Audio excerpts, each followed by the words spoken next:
Bismillahirrahmanirrahim. Assalamualaikum warahmatullahi wabarakatuh.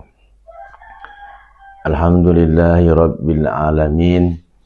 Wassalatu wassalamu ala asrafil anbiya'i wal mursalin wa ala alihi wa sahbihi ajmain, amma ba'du.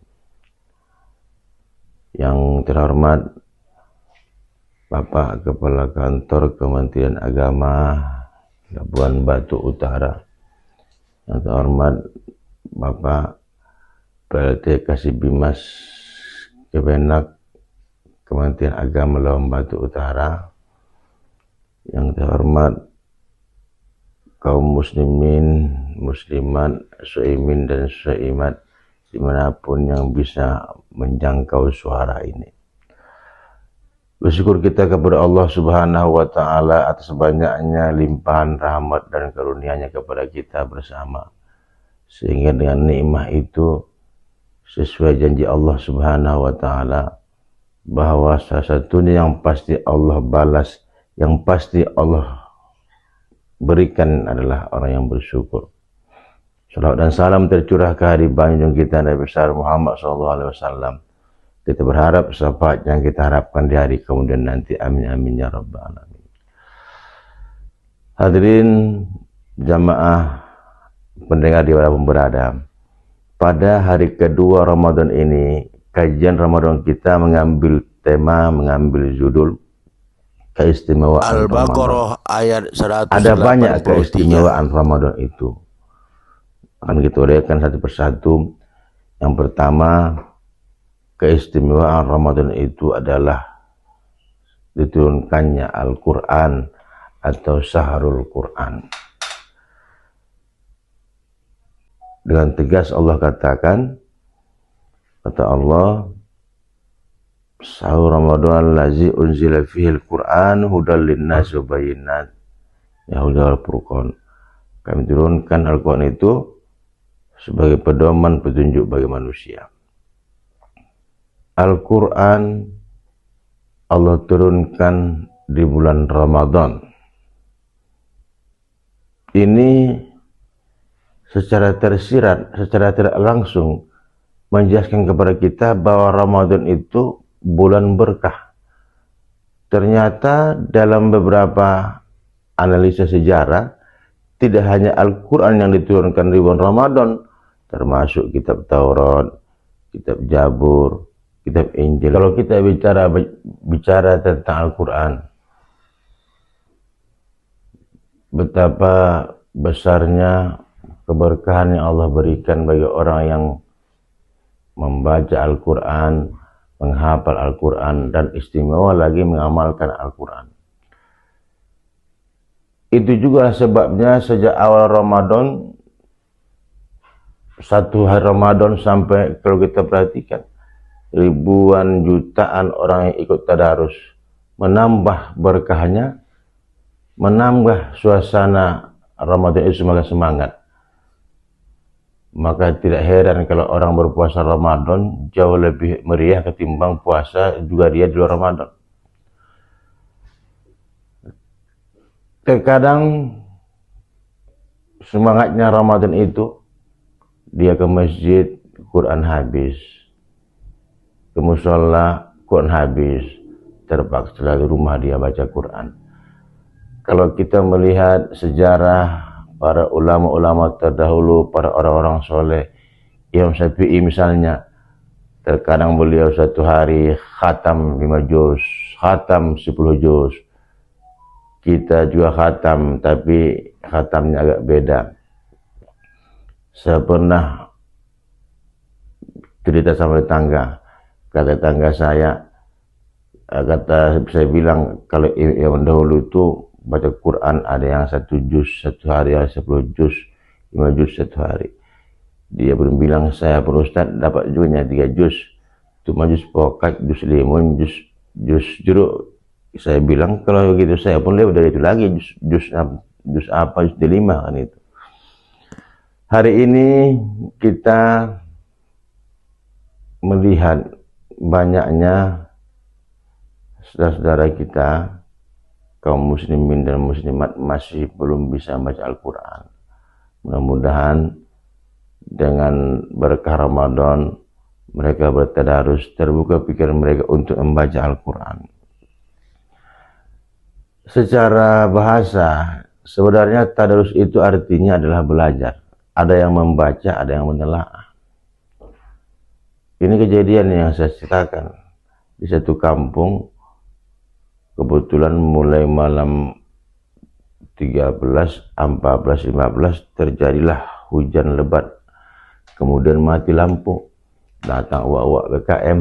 Kata uak itu, tak mungkin lagi lanjut ini, kita buat tadarus, kita bagi ajalah, bawa pulang. Pokoknya jumpa kita nanti malam 27 untuk khatam Quran. Yang jadi masalah bagi kita, seharusnya tadarus itu adalah ada yang menelaah, ada yang membaca. Orang asal usulnya pun belajarnya. Ada membaca, ada menelaah, ada meluruskan. Itu yang tadarus. Jadi kalau sudah dibawa pulang, jumpa malam 27, itu bukan lagi tadarus, tapi barangkali sudah lain niatnya. Keberkahan Ramadan itu adalah banyaknya Al-Quran dibaca dan tadarus. Cuma kalau kita lihat persentase orang yang hidup di era 70-an, 80-an dengan di era 2025 ini banyak. Kalau orang-orang tadarus di era tahun 80, 90, begitu disalahkan, marah dia, tidak. Malah bersyukur dia, terima kasih Wak. Orang yang hidup sudah pernah merasakan di tahun 2000 ini, sekarang ini. Ditegur dia bacaannya, tak datang lagi dia tadarus, tinggallah. Jadi seolah-olah dia berkata, jangan bacaan saya ini saya luruskan, beginilah. Jadi jamaah yang dimuliakan Allah Subhanahu wa taala, Al-Quran yang 30 juz, 114 surah, 6.680 ayat, diturunkan di dua tempat, Makkah dan Madinah. Kiranya mampu kita mengambil berkah dari Al-Quran itu di bulan Ramadan ini. Lalu yang kedua,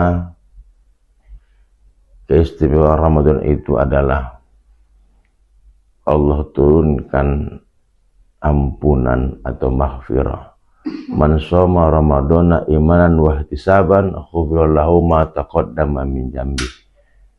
Siapa yang berpuasa di Ramadan, kami berikan ampunan, kami ampuni dosa yang telah lalu. Timbul pertanyaan, puasa seperti apa yang diampuni itu?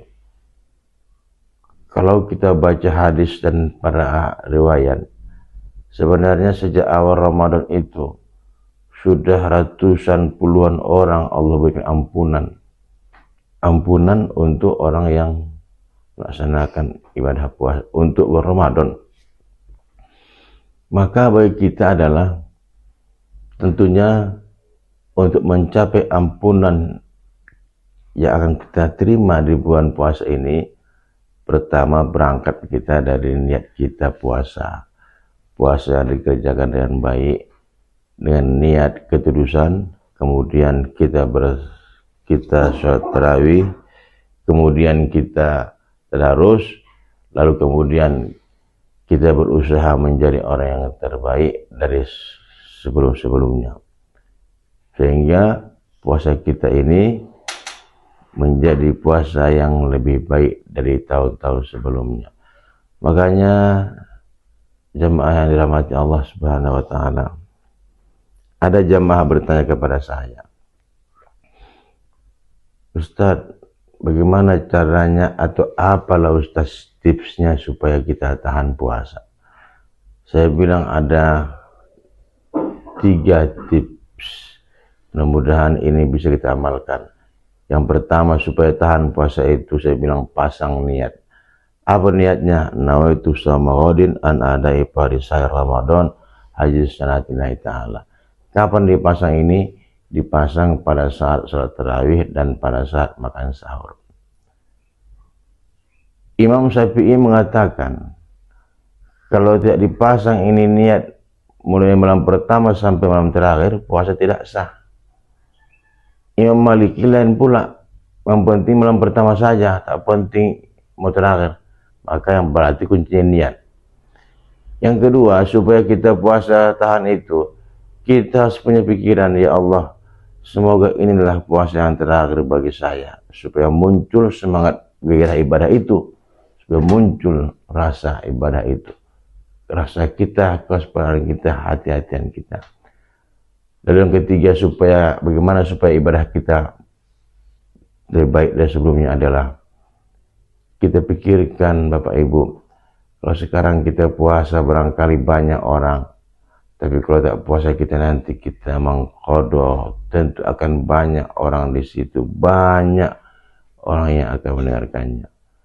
Kalau sekarang kita puasa kan banyak orang, tapi kalau nanti kita puasa selesai Ramadan, boleh kita ganti, tapi kan namanya mengqadha, pasti kita akan merasakan sakitnya puasa itu.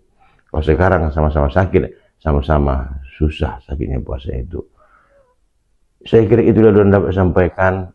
Mudah-mudahan Allah mudahkan urusan kita, Allah lapangkan urusan kita, serta segala hajat kita Allah berikan. Wallahul muwaffiq ila aqwamit thoriq. Wassalamualaikum warahmatullahi wabarakatuh.